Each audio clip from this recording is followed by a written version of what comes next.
একসঙ্গে হরিণ ধ্বনি আর জয়ের ধ্বনি করলে গোলকে গোবিন্দের নিকটে পৌঁছে না। কেননা কলিতে কোনো ধরাচোরা বাসি নেই। বদন সিংহে গলা বেন দিয়েছে ভগবান, বদন ভরে বলতে বলেছে, দুটি হাত ভগবানের কাজে লেগে দিতে বলছে।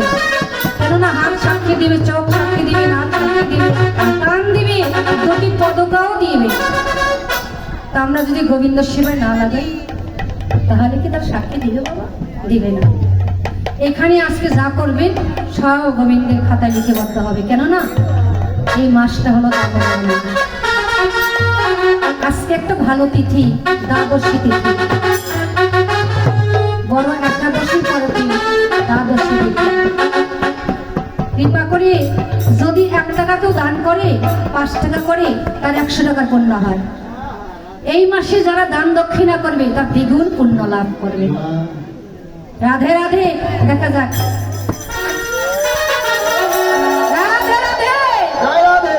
যেমন আনন্দ দিবেন অমন আনন্দ আমি উপভোগ করে দিতে পারবো। আমার সাধ্য নেই কিন্তু আনন্দ দেওয়ার।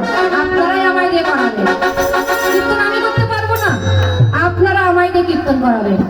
আমার সাধ্য নেই কীর্তন করার। কীর্তন আনন্দে যাবে জপরে গুরুর নাম, গুরু ব্রহ্মা গুরু বিষ্ণু গুরু ভগবান। কিন্তু আনন্দে যাবে ভজ গুরুর নাম, গুরু ব্রহ্মা গুরু বিষ্ণু গুরু ভগবান। আনন্দে যাবে জপ গুরু নাম, গুরু ব্রহ্মা গুরু বিষ্ণু গুরু ভগবান। আর দিন তোমার ভালো যাবে গুরু নাম, গুরু ব্রহ্মা গুরু বিষ্ণু গুরু ভগবান। আর দিন তো আনন্দে যাবে ভজ গুরুর নাম, গুরু ব্রহ্মা গুরু বিষ্ণু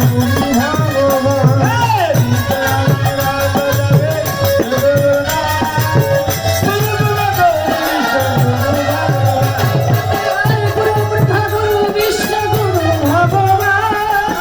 গুরু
শ্যাম সুন্দর কি, ভক্তবৃন্দ কি, কলকাতার কি, নবদ্বীপ ধাম কি, বৃন্দাবন ধাম কি, মহাপ্রসাদ কি, গ্রামবাসী কি, দেশের মঙ্গল কি, রাধাকুণ্ড কি, শ্যামকুণ্ড কি, 64 মন্ত্র কি, শ্রীমদ্ ভাগবত গীতা কি, জয় জয় রাম।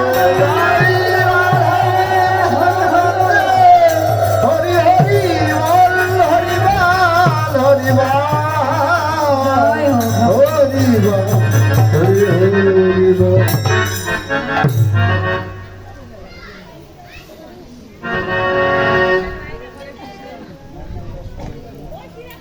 ট্রেনে ওঠা লাগলো না, হরির নাম খাই চলে গেল। ট্রেনে তো আর ওঠা লাগলো না, লাগলো না। হ্যালো হরি বল।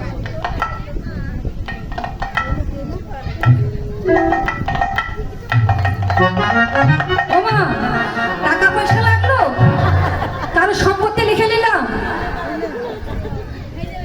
প্রেম ভক্তি, তাই না? যা করবে হাতে তাই জমি সাথে। গৃহে তো হয় না, এখানে যখন একটু ত্যাগ করে আসে, কৃপা করে একটু আনন্দ করা হোক। আমার এই দেহ যত যা কিছু সবই তো গোবিন্দের। বৃন্দাবনে দাপর যুগে ব্রজ গোপিকাগণ যখন যমুনায় নেমেছিল জল কেলি করতে, বসন রেখেছিল পারে, গোবিন্দ কি করেছিল? সমস্ত চুরি করল পরীক্ষা করার জন্য কতটুকু আত্মনিবেদন হয়েছে। উঠে এসে দেখে কারো বসন নেই। হ্যাঁ, একজন গোপী ছিল চালা, সে কেমন বড়াই লাঠের গুড়ি, বললো রাধে ওই দেখ জলের মাঝে দেখছে ছায়াখানা পড়েছে। ও তোমার এই কাজ, তাই তো বলি তুমি ছাড়া এই কাজ আর কে করবে? তো ঠিক করেছো, বসন্ত বানিয়েছে দাও, আমরা যাবো, না হলে আমাদের গৃহে ঢুকতে দিবে না, বেলা শেষ। তো ঠিক আছে নিয়ে নাও, কার কার বসন আমি তো চিনি না, এসে এসে নিও। বললে ও দুষ্ট, তুমি জানো না আমরা কি করে যাব?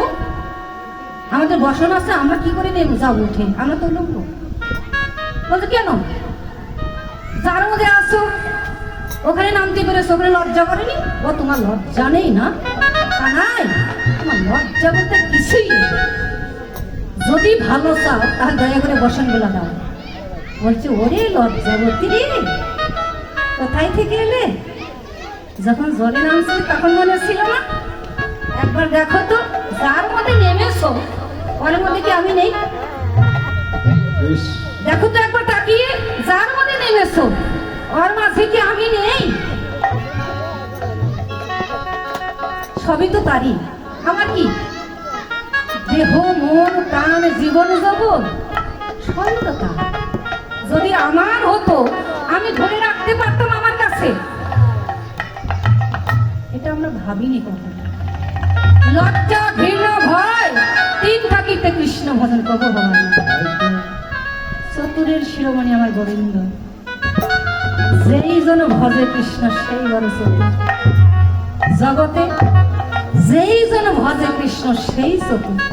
চতুরের শিরোমণি না হলে সাধারণ ভজন হবে না। মা, সাধারণ ভজন করতে হলে চতুরের শিরোমণি হতে হবে।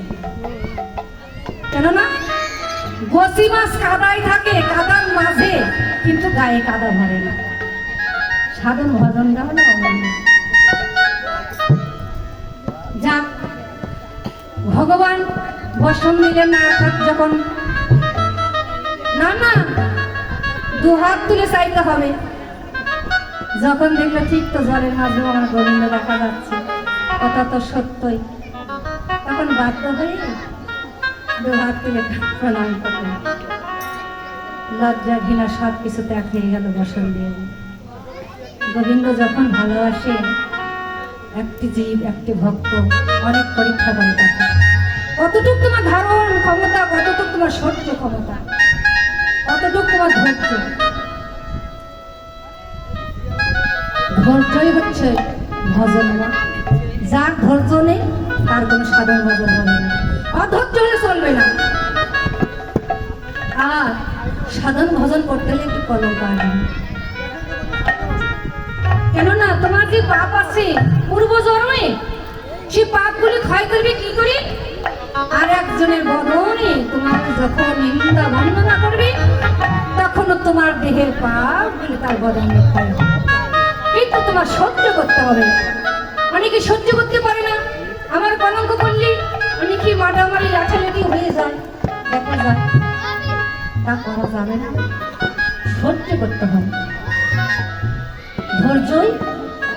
ধৈর্যই হচ্ছে ধর্ম।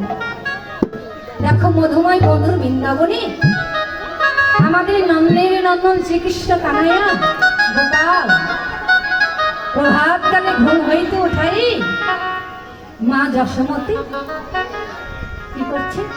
গোপাল যা ভালোবাসে ক্ষীর সর লবণী গোপালকে সুশীতল জলে স্নান করাই, বাসন ভসন করাই, অলকা তিলকা দিয়ে চন্দন দিয়ে সাজাই খাওয়াচ্ছে আর চুম্বন দিচ্ছে। অনেক যশ করে গোপালকে লাভ করেছে মা। বৃন্দাবনে আছে যশোমতী? না, এই বৃন্দাবনেই যশোমতী আছে। এই বৃন্দাবনে কারা যশোমতী? তারা যারা যশ করে গোবিন্দকে লাভ করেছে, গোপালকে যারা বেঁধেছে, তারাই হলেন